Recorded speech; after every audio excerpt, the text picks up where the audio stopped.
श्वास ही नाम, नाम ही श्वासा, नाम श्वास को भेद मिटावे, तब रोम रोम और रग रग बोले।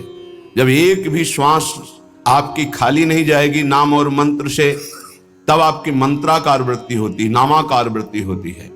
तब वो जागृत स्वप्न सुषुप्ति स्फुरत में राधा पदाब्ज छटा, वो स्थिति तब आती है। ये बातों से नहीं आती, ये प्रवचन से नहीं आती, ये प्रवचन सुनने से भी नहीं आती, ये अभ्यास से आती है। सुना, मनन किया और सार बात पकड़ के चल दिया तो स्थिति आ जाएगी। कैसी प्रियता है राधा नाम में।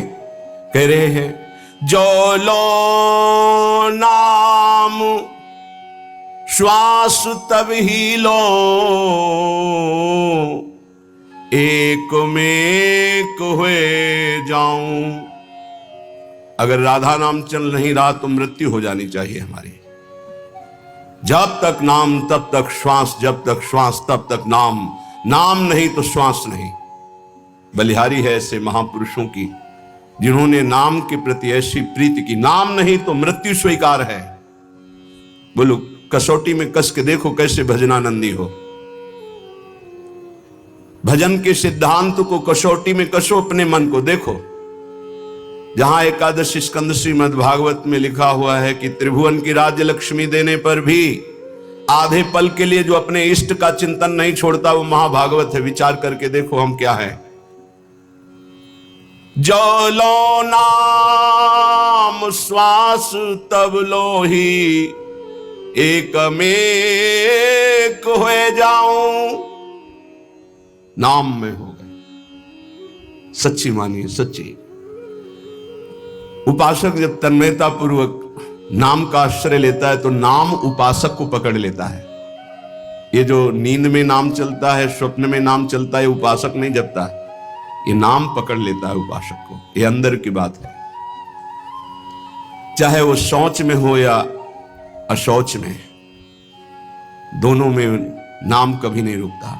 अपवित्रः पवित्रो वा सर्वावस्थांगतो पिबः, यह स्मरेत पुंडरीकाक्षम सवायाभ्यंतर शुचि। वायाभ्यंतर से परम पवित्र रहता है जिसकी स्मृति में हर समय नाम चलता है। जिह्वा में, कंठ में, हृदय में, स्मृति में।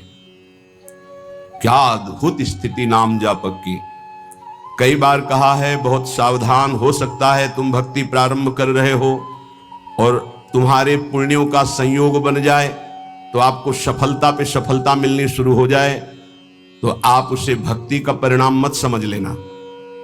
बहुत धैर्य पूर्वक सुनिए और उसको हृदय में उतारिए। और आप भक्ति प्रारंभ किए और आपके पाप का संयोग शुरू हो गया नष्ट होना, तो आपको दुख विपत्ति संकट और असफलता मिलने लगी, तो आप उसे भक्ति का परिणाम मत समझना।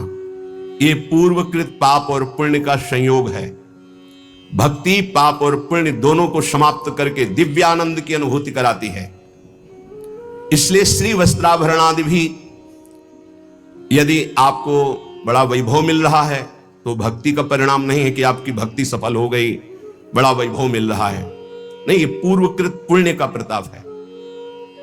वस्त्र भरणादि भी, सुंदर स्वर्णादि आभूषण, बढ़िया वस्त्र, रुपया पैसा, हर व्यवस्था, तो बोले भक्ति की बड़ी कृपा हुई, हम भगवान की भक्ति किए, भगवान हमारी भक्ति का फल हमको दे दिया। भूल मत कर लेना, ये भक्ति का फल नहीं है, ये पुण्य का फल है पूर्व जन्म के।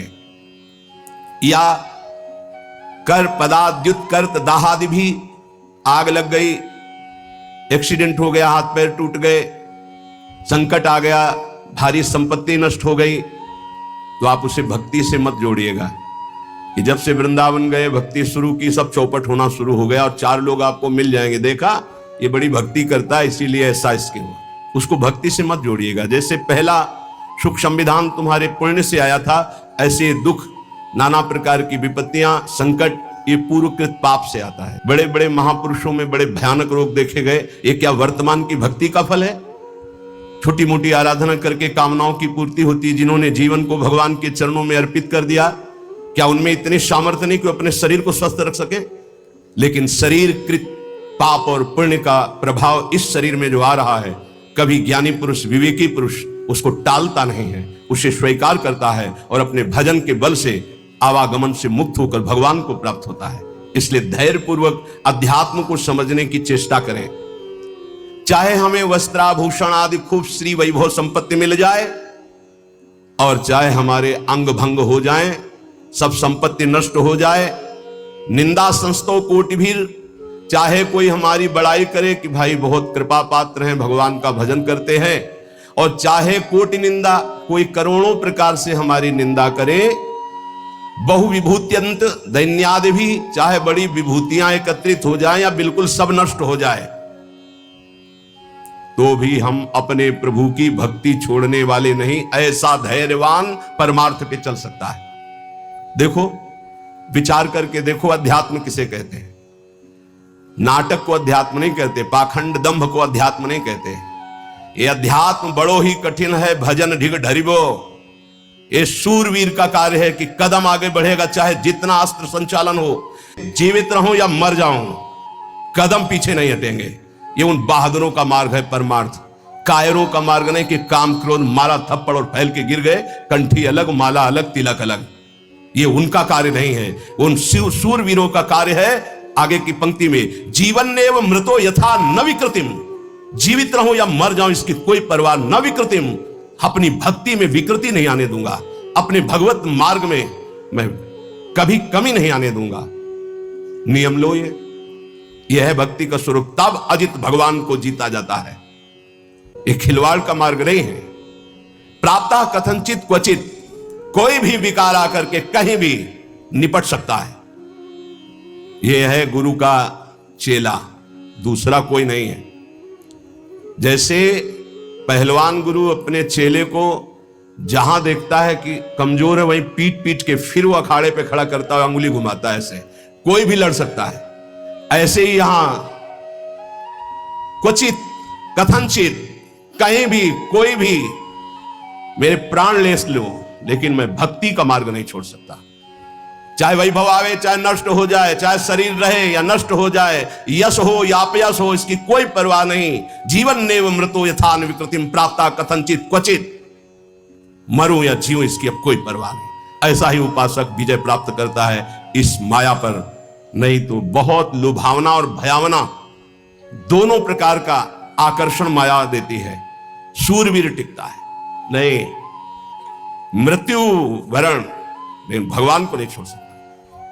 महात्मा बुद्ध जी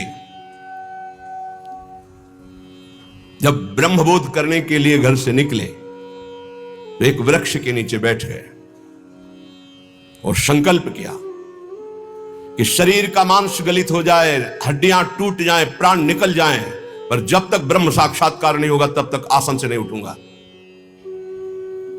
और ब्रह्म बोध करके ही आसन से उठे, इसीलिए उसे बोध वृक्ष कहा गया। वही चित्र और वही श्लोक उड़िया बाबा अपने डायरी में रखते थे सदैव सामने। ऐसे जीवन में 2 श्लोक सामने सदैव रखा अपने दिमाग में। मात्रा स्पर्शास्तु कौन्तेय शीतोष्ण सुख दुखदा आगमा पायनो अनित्यास्तास्ति क्षस्व भारत यम ही न व्यथ्यन्ते ते पुरुषम पुरुषर्षभ सम दुखा सुखाधीरम स्वमृतत्वाय कल्पते। जब कभी कोई भी विपत्ति, संकट, गर्मी, सर्दी, भूख, प्यास, ये 2 श्लोक का निरंतर सामने से भगवान कह रहे, जगत गुरु कह रहे, यम ही न व्यथ्यन्ते ते, व्यथित मत हो, शांत मंत्र में लग, अपने इष्ट के चिंतन में लग। श्री वृंदावन आश्रय प्रिय महानंदिक कंदम परम, जो ऐसा हो जाता है उसे वृंदावन महा आनंद प्रदान करता है, वो महाप्रेम का अधिकारी होता है। देखो, शरीर छूटेगा, आज नहीं तो कल छूटेगा। हमें शरीर को लेकर के कि हमें सुख मिले सो भक्ति, आज हमारी भक्ति का स्वरूप बिगड़ गया है। शरीर सुविधा ही हमारी भक्ति रह गई है। बहुत ध्यान देने योग्य बात है। सच्ची मानिए, भगवान के मार्ग में चलने के लिए ये तो पक्का है, पक्का है, पक्का है। अपने को प्रभु के चरणों में समर्पित करके सुख दुख दोनों को समान भाव से सहने का विचार पक्का कर लो तो निकल जाओगे।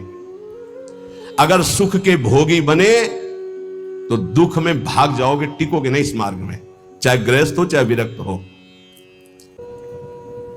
शरीर को कितना दुलार करके तुम बचा लोगे, कितना? खा पी के खूब चर्बी शरीर में बढ़ रही है, नष्ट होने वाला है। एक घृणा करो इस वृत्ति से। अच्छे अच्छे पदार्थ खा खा कर शरीर को मोटा कर रहे, अपने आप को उठने बैठने लायक नहीं रह रहा है शरीर। कहो व्यायाम करो, प्राणायाम करो, शरीर को कसो, शरीर स्वस्थ, चित्त स्वस्थ, साधन संयम परायण, अभी आनंद आ जाए। भोजन तो व्यायाम, वायु ले रहे हो तो प्राणायाम जरूरी है। साधु हो या गृहस्थ हो, अगर तुम्हारा शरीर स्वस्थ नहीं, शरीर के कितने ऐसे अंग हैं जो साधारण प्रक्रिया से उन पर कोई प्रभाव नहीं पड़ता, उनको असाधारण, जैसे एक सांस में 2-3 किलोमीटर दौड़ना, चलो बाहर नहीं दौड़ सकते तो आजकल यंत्र चले हैं, ट्रेडमिल क्या कहते हैं, उस पर चल सकते हो आप। 48 मिनट प्रत्येक साधक को चाहिए कि पद्मासन या सिद्धासन में बैठे। 48 मिनट, ये बहुत छोटी बात है। 6-6 घंटे आसनों पे बैठने का अभ्यास किया जाता है। परमानंद की अनुभूति के लिए अध्यात्म चाहिए। शरीर का दुलार करने वाला कभी साधक नहीं होता। आजकल हम सुविधा को अपनी भक्ति का फल मानने लगे हैं। सही, हम आपसे हृदय की बात कहते, भले बुरा लगे, ये सुविधा भगवान की प्राप्ति में बड़ी दुविधा है। जब तक भगवत प्राप्ति न हो जाए तब तक सुविधा का भोग न करें। हम धन्य घड़ी वो मानते हैं जब हमारा जीवन असुविधा में व्यतीत हुआ है। 20 वर्ष हम धन्यवाद प्रभु को करते हैं कि वो समय हमको दिया जो हम जानते नहीं थे कि वही सुख का साधन है, वही सुख का साधन है। हम नहीं समझ पाए थे, हम उसे समझ रहे थे, हमारी कसौटी कसी जा रही, लेकिन आज हमको समझ में आता है कि हमारा वरदान का समय वो था। असुविधा साधक को ऊंचाई पर चढ़ाती है और सुविधा साधक को रोक देती है। ये पकड़ लेना।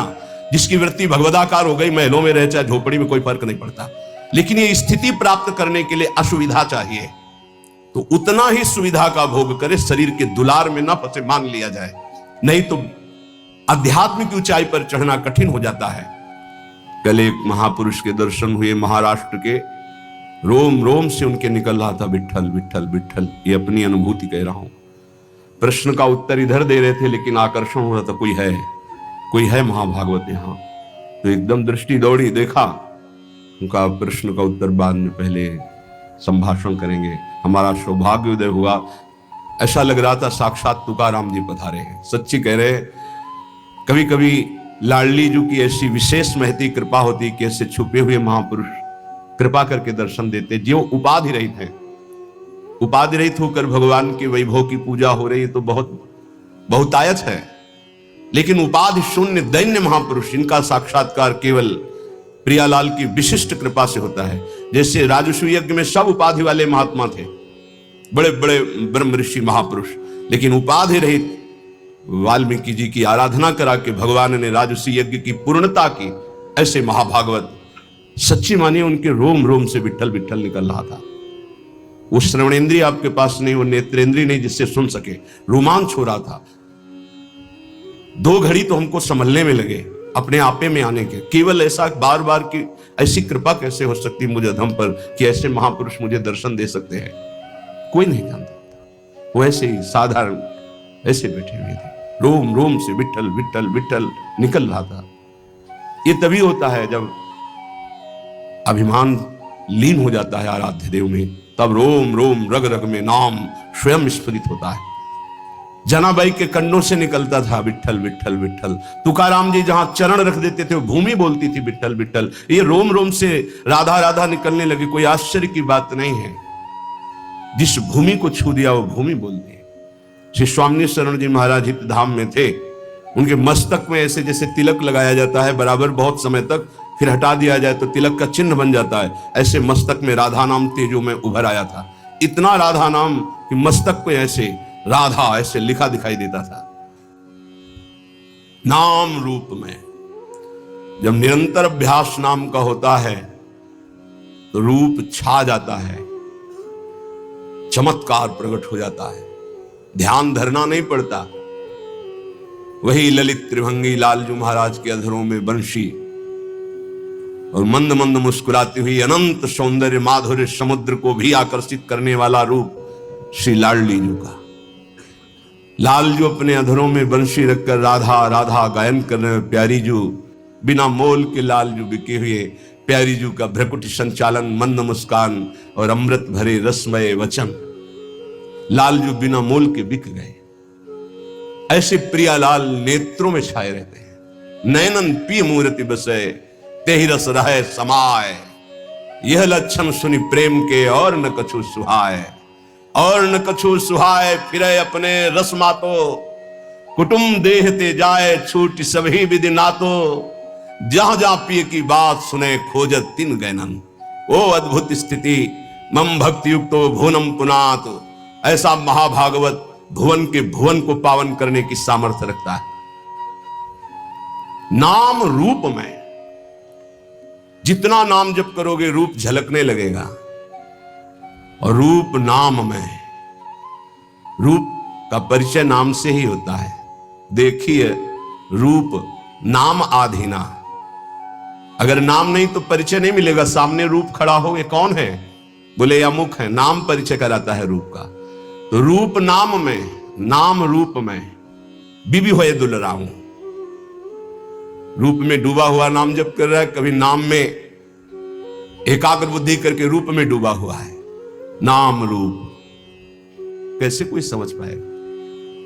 पान करके प्रेमामृत का छका हुआ उपासक मस्त है,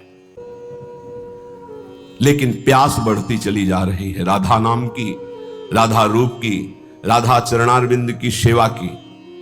और प्यास पियत ना घाऊं, निरंतर पान कर रहे फिर भी तृप्ति नहीं। अरबरात मिलवे को निस दिन मिले ही रहत, मनो कबहु मिले ना। हे प्रिया जी, ऐसे राधा नाम में डूब जाऊं कि सुबह हुई कि शाम हुई इसका पता ना चले।